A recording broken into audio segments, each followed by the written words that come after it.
The Vatican made a historic announcement today, rejecting the doctrine of discovery. En un episodio reciente de su podcast, Joe Rogan lanzó una revelación explosiva sobre el Vaticano que está sacudiendo Internet. Afirma que el Vaticano está ocultando algo mucho más siniestro de lo que nadie imaginaba.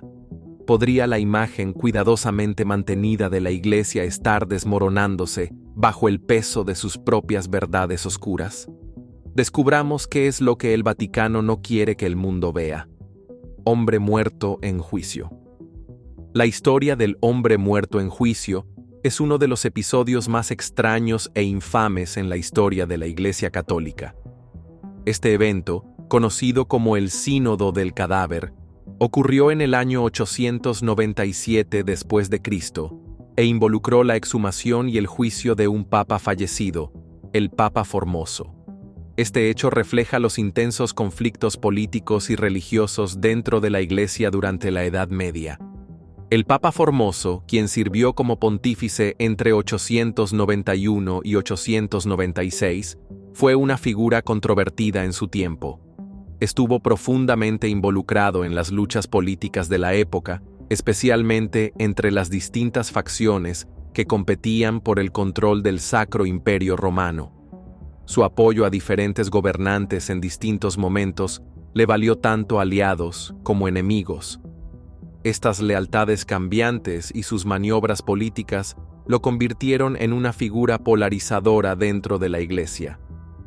Tras la muerte de Formoso, en 896, su sucesor, el Papa Esteban VI, buscó vengarse.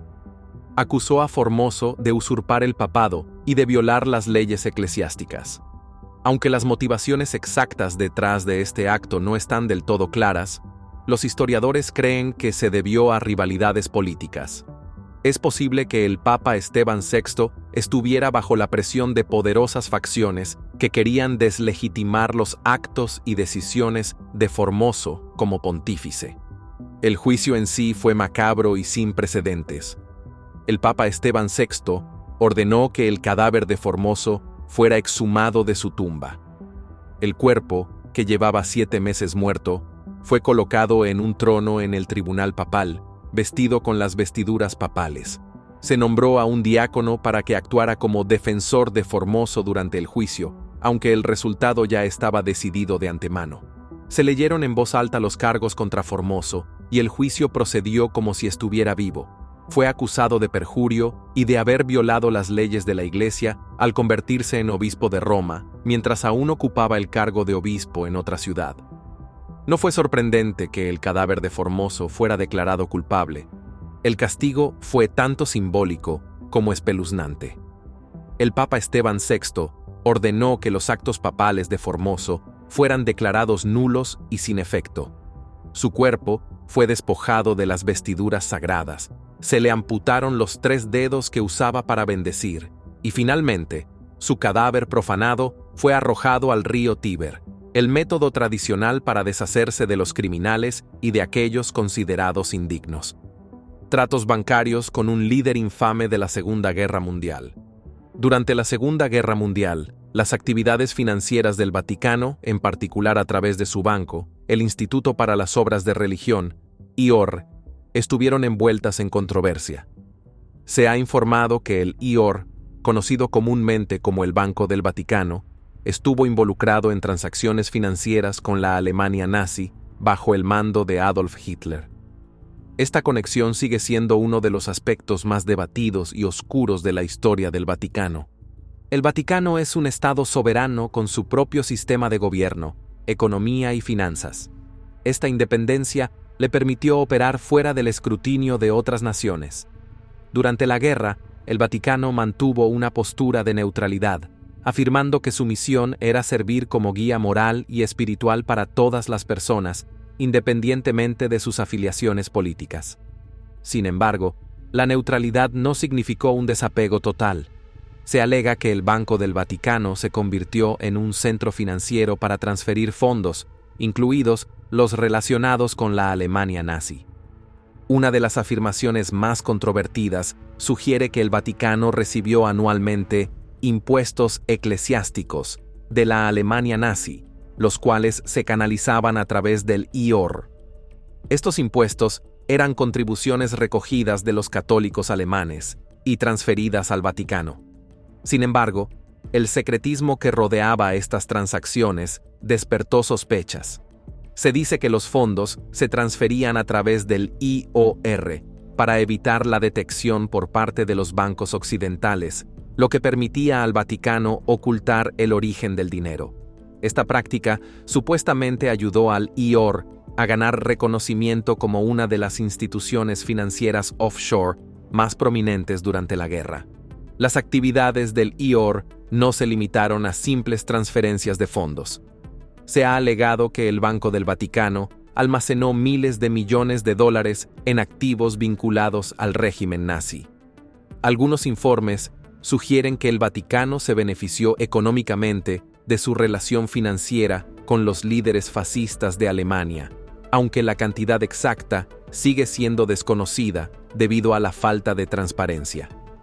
Muchos de los registros financieros del Vaticano de este periodo han permanecido clasificados o almacenados en sus archivos secretos, impidiendo una investigación completa sobre el alcance de estos acuerdos.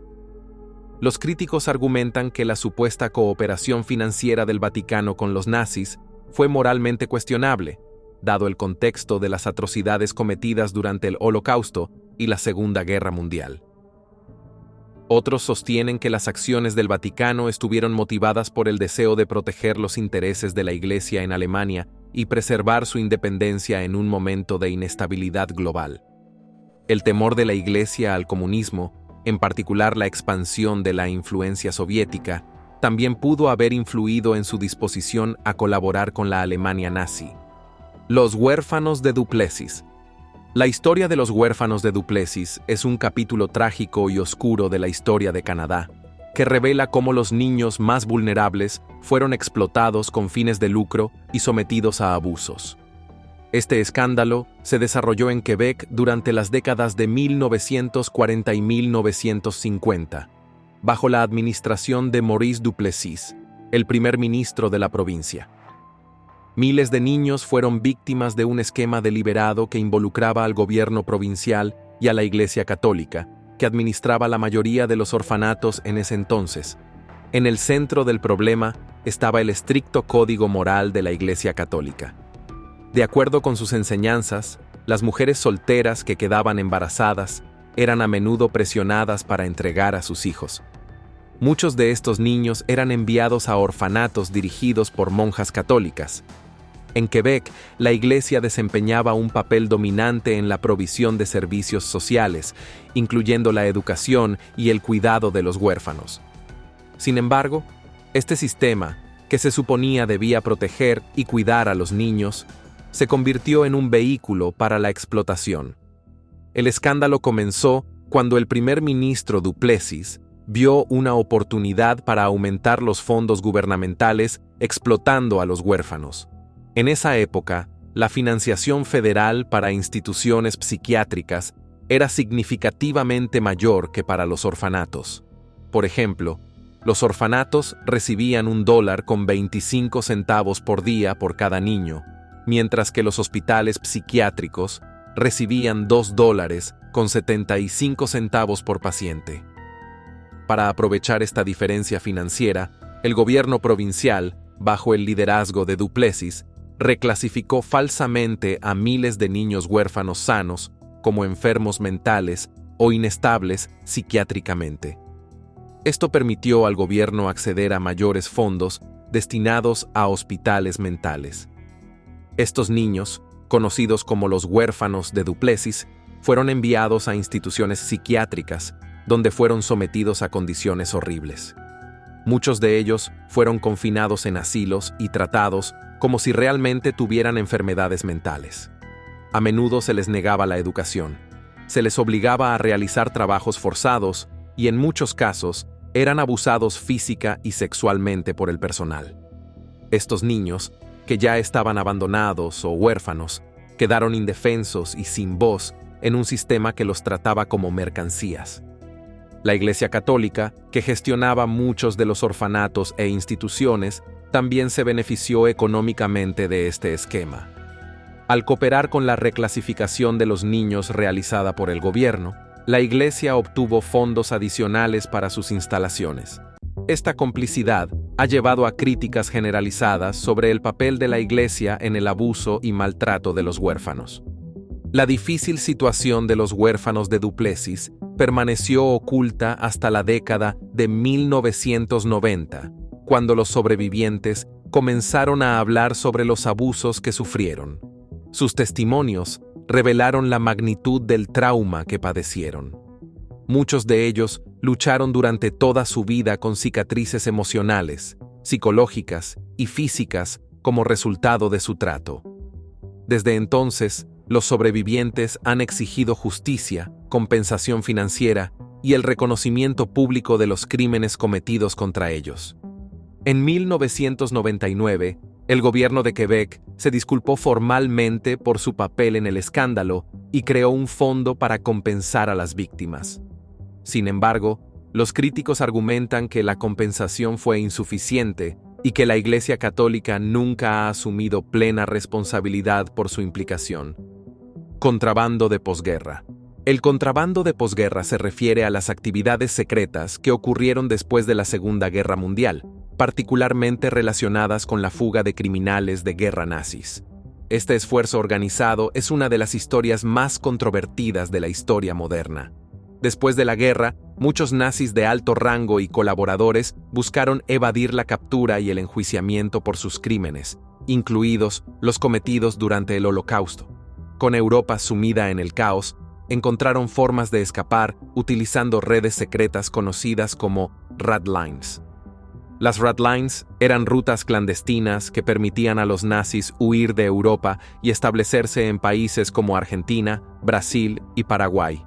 Estas rutas de escape estaban respaldadas por una red compleja de simpatizantes, incluyendo miembros de la Iglesia Católica, antiguos nazis y seguidores del fascismo en Sudamérica.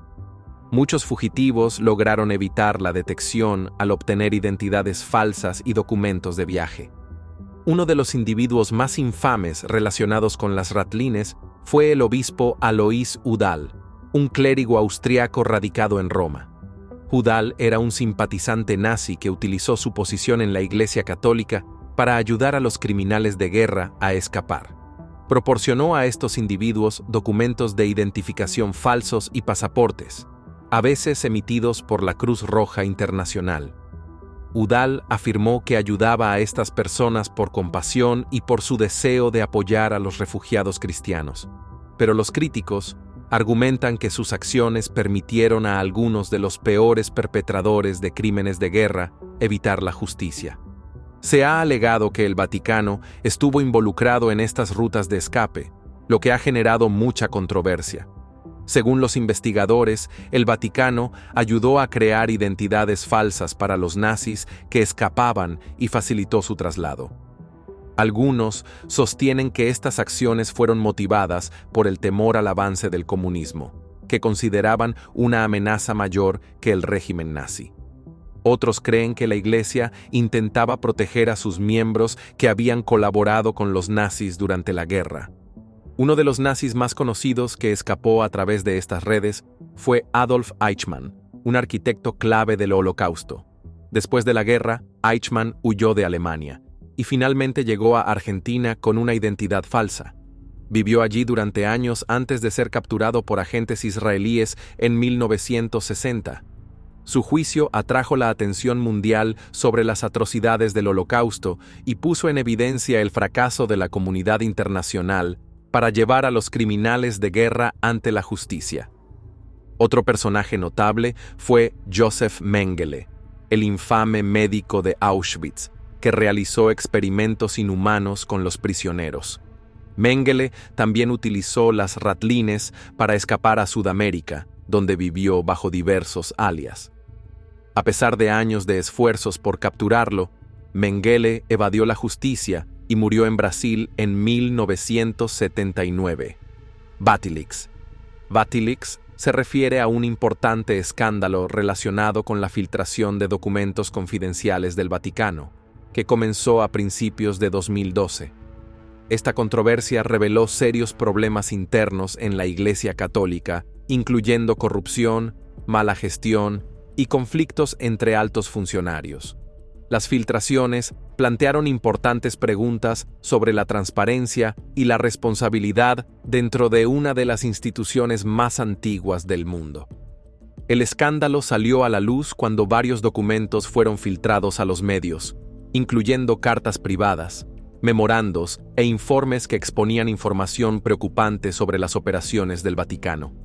Los documentos revelaron acusaciones de mala gestión financiera, con algunos indicando problemas graves en el Banco del Vaticano, oficialmente conocido como el Instituto para las Obras de Religión, IOR. Este banco tenía una larga historia de críticas, debido a su falta de transparencia y sus vínculos con prácticas financieras cuestionables, incluido el blanqueo de dinero.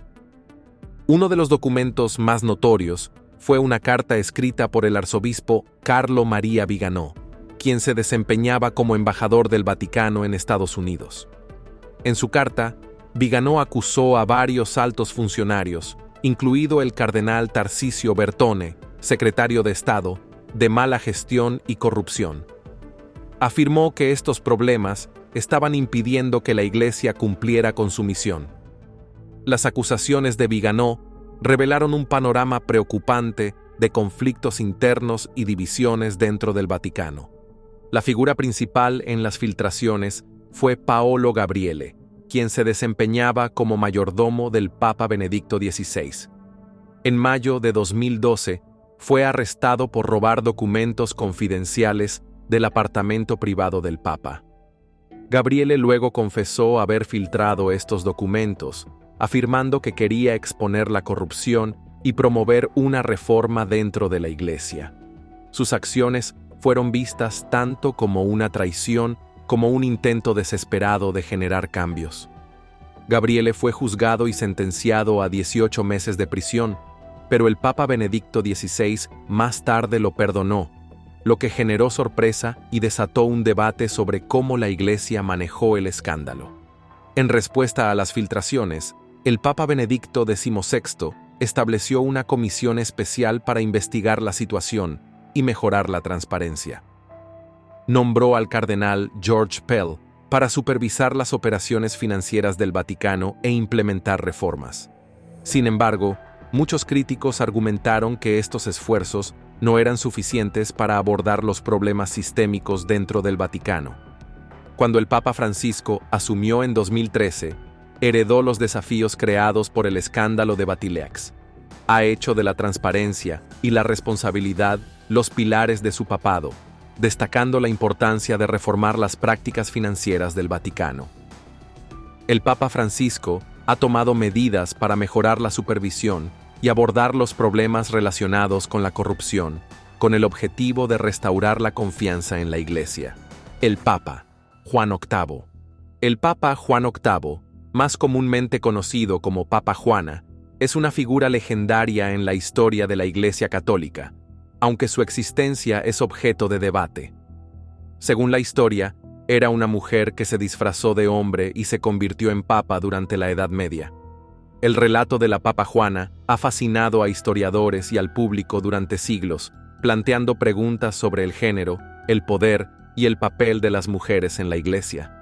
La leyenda de la Papa Juana se dice que ocurrió en el siglo IX, durante el papado de Juan VIII, quien gobernó de 872 a 882.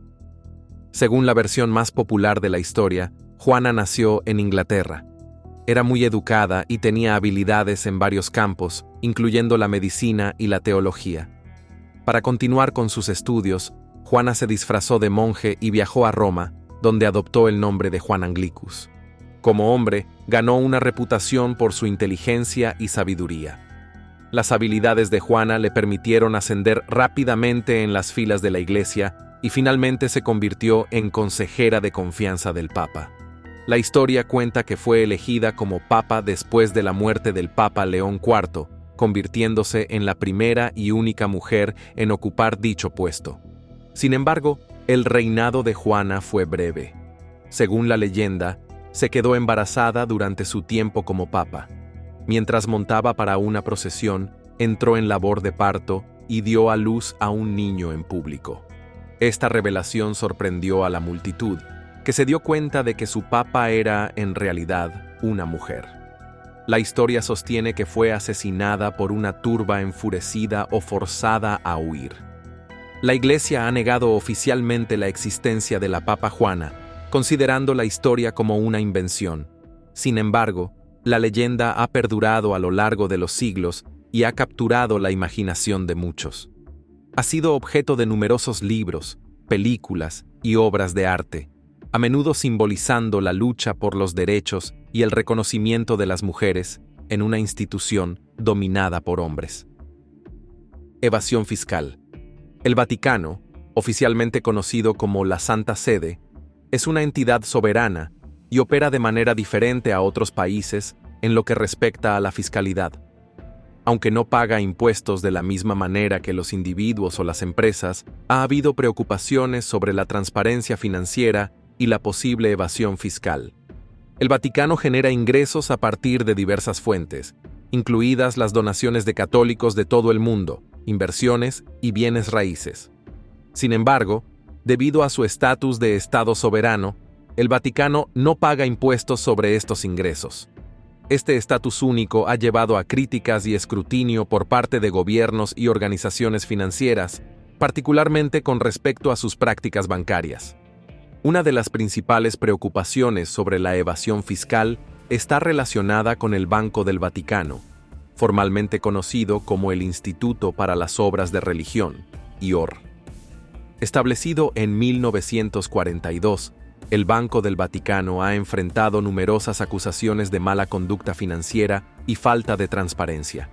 Los críticos argumentan que el banco ha sido utilizado para ocultar dinero y evadir impuestos, tanto en Italia como a nivel internacional. Durante muchos años, el Banco del Vaticano fue conocido por su secretismo, lo que suscitó sospechas de lavado de dinero y evasión fiscal. En 2012, el Vaticano dio pasos para mejorar sus prácticas financieras y aumentar la transparencia. Bajo el liderazgo del Papa Benedicto XVI, el Vaticano comenzó a implementar reformas para alinear sus operaciones bancarias con los estándares internacionales. El Vaticano firmó acuerdos con varios países para compartir información financiera y combatir la evasión fiscal. Esto formó parte de un esfuerzo más amplio para abordar las preocupaciones sobre la integridad financiera de la Iglesia y restaurar la confianza entre sus seguidores. A pesar de estas reformas, el Banco del Vaticano ha seguido enfrentando escrutinio. En 2013, el Papa Francisco, quien sucedió al Papa Benedicto, hizo hincapié en la necesidad de una mayor transparencia y responsabilidad. Nombró al cardenal George Pell para supervisar las reformas financieras dentro del Vaticano. Los esfuerzos de Pell incluyeron la reestructuración de las operaciones financieras del Vaticano y la mejora de la supervisión. Sin embargo, los críticos argumentan que el verdadero cambio ha sido lento y que persisten los problemas de transparencia. Además, las transacciones financieras del Vaticano a veces han involucrado a individuos y empresas de alto perfil. Esto ha planteado más preguntas sobre la posible evasión fiscal. Por ejemplo, se ha informado que algunas personas adineradas han utilizado el Banco del Vaticano para evitar impuestos en sus países de origen, aprovechándose del estatus financiero único del Vaticano. Esta práctica no solo socava la autoridad moral del Vaticano, sino que también pone en duda su compromiso con prácticas financieras éticas. Exorcismo moderno. La Iglesia Católica reconoce el exorcismo como una práctica legítima, especialmente en casos de posesión por espíritus malignos. El Vaticano tiene directrices para los exorcismos y no se toman a la ligera.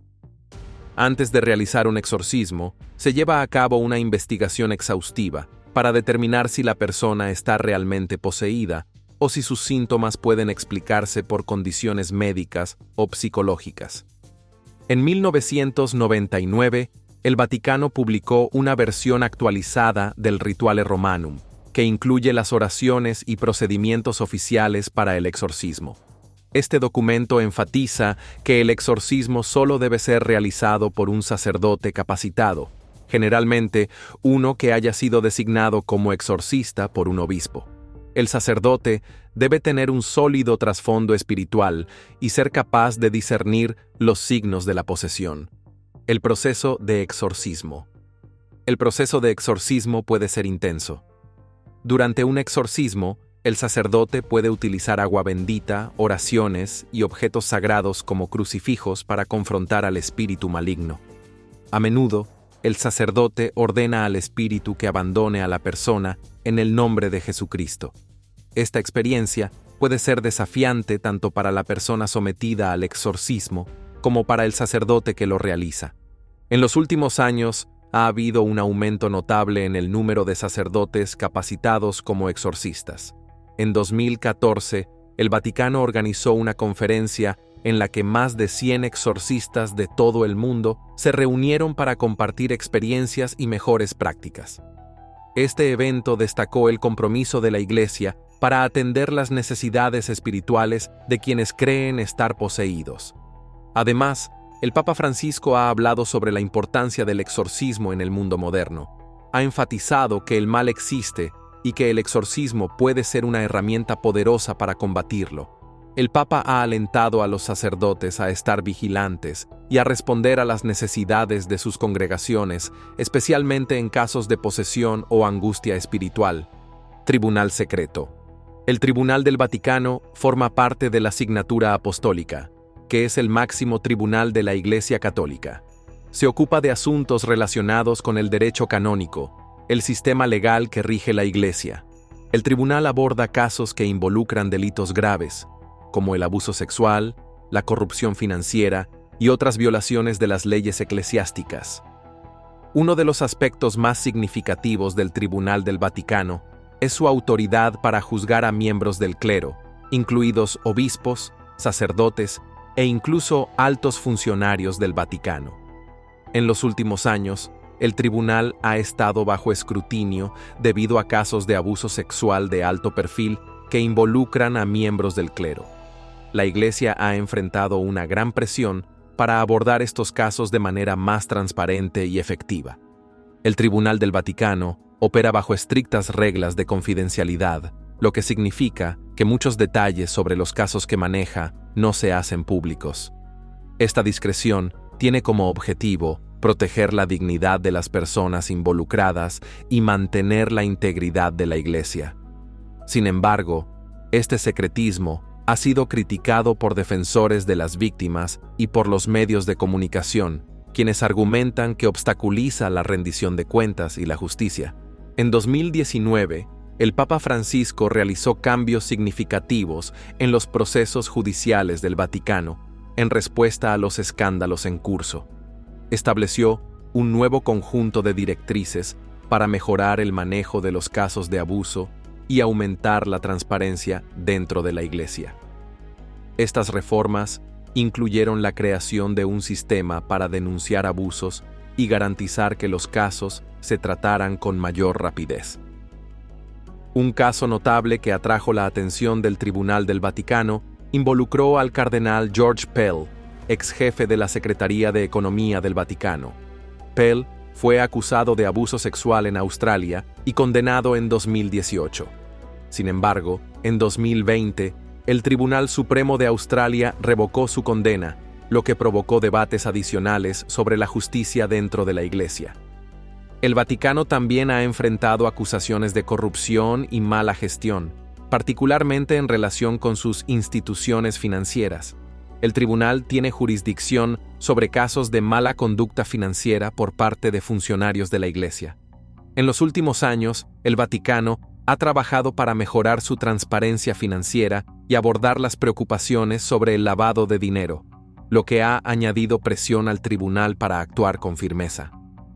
Los archivos secretos.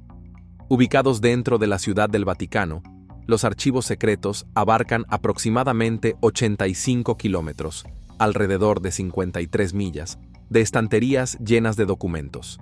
Estos registros incluyen cartas, comunicaciones oficiales y documentos importantes relacionados con el gobierno de la Iglesia Católica. Los archivos contienen recursos valiosos para historiadores, investigadores y cualquier persona interesada en la historia de la Iglesia y su impacto en los eventos mundiales. Una de las colecciones más notables dentro de los archivos secretos es la correspondencia de varios papas. Estas cartas ofrecen información sobre las cuestiones políticas, sociales y religiosas que ha enfrentado la Iglesia a lo largo de la historia. Por ejemplo, los archivos contienen cartas del Papa Gregorio IX relacionadas con la Inquisición en el siglo XIII, así como comunicaciones del Papa Pío XII durante la Segunda Guerra Mundial, que revelan la posición de la Iglesia en uno de los períodos más oscuros de la historia. Además de la correspondencia papal, los archivos también contienen documentos relacionados con eventos históricos significativos. Los registros incluyen material sobre la Reforma, la Contrarreforma y las relaciones de la Iglesia con diversas monarquías y gobiernos. Por ejemplo, los investigadores pueden encontrar información sobre las negociaciones de la Iglesia con las potencias europeas durante el período colonial y su postura sobre temas importantes como la esclavitud y los derechos humanos. El acceso a los archivos secretos está altamente controlado. Los académicos e investigadores que deseen examinar los documentos deben presentar una solicitud formal y proporcionar una razón válida para su investigación. Una vez aprobados, pueden acceder a documentos específicos, aunque no a todos, debido a restricciones relacionadas con la sensibilidad o la fragilidad de ciertos registros. En 2003, el Papa Juan Pablo II permitió un mayor acceso a los archivos vaticanos, particularmente a los documentos relacionados con la Segunda Guerra Mundial y el pontificado del Papa Pío XII. Esta decisión tenía como objetivo promover la transparencia y fomentar la investigación académica sobre las acciones de la Iglesia durante ese período crítico. La medida fue bien recibida por los historiadores, quienes durante mucho tiempo habían solicitado estudiar el papel de la Iglesia durante la guerra. Los archivos secretos también contienen un gran número de tesoros artísticos y culturales. Algunos documentos son manuscritos iluminados, que reflejan la habilidad artística de la época. Estas obras no solo tienen un significado histórico, sino que también ofrecen una visión de la cultura y los valores de los períodos que representan. Gracias por ver otro episodio. Mientras sigues aquí, asegúrate de hacer clic en el video en tu pantalla para más contenido de calidad.